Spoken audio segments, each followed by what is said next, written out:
ఈ పరిశుద్ధ వాగ్దానాన్ని మీ బంధువులకు, స్నేహితులకు పంపించండి. యెషయా గ్రంథము 43వ అధ్యాయం 5వ వచనం.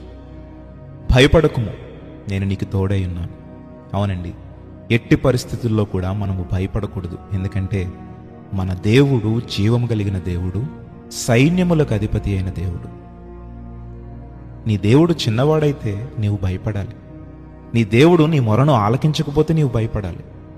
కానీ నీవు పడుతున్న ప్రతి శ్రమను, నీవు పెడుతున్న ప్రతి కన్నీటిని ఆయన చూస్తున్నాడు.